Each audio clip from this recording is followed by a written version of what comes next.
પપ્પા મને હાલના હાલ અહીંથી લઈ જજો. શું થયું પાછું? મારે કોઈ નહીં હોપડવું, મને હાલના હાલ લઈ જો. મારા આ માણસ જોડે નહીં રહેવું, એરે મને કશું નહીં લઈ આપતા.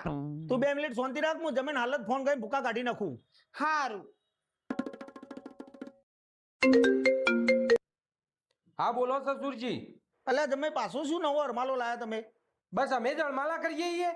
આ રોજ નવી નવી ડિમાન્ડો કરે તમારી છોકરી, એનું શું? વળી પાછું શું માગ્યું? ઓનાનો હાલ લાવી આલવાનું કે ઓય તેલનો ડબ્બો ચેવી રીતે લાવ્યો મારું મન જોણ. હા તે લઈ આલો, એમાં શું હ? શું લઈ આલો? અલ્યા તમે ઓયથી લઈ જો ને એટલે જફા મારી જાય. શું લઈ જો? કરો કોક આગુ પાછું લઈ આલો. જો સસુરજી આઘું કે પાછું કોઈ થાય એવું નહીં, અને આઘા પાછી કરતા મને ફાવતી નહીં. એ બધું તમારી છોડીને આલ્યું. અલ્યા જમે એનું હોય મોકલીને અમારા ઘરમાં શું કા ભણા ભણા કરાવો? અમને તો શાંતિથી રહેવા દો. હા તો હું એ ચો ના પાડું, હું એને ઉપાડો લીધો મારા બાપના ઘેર જતી રહું તમારા ઘેર પાછી.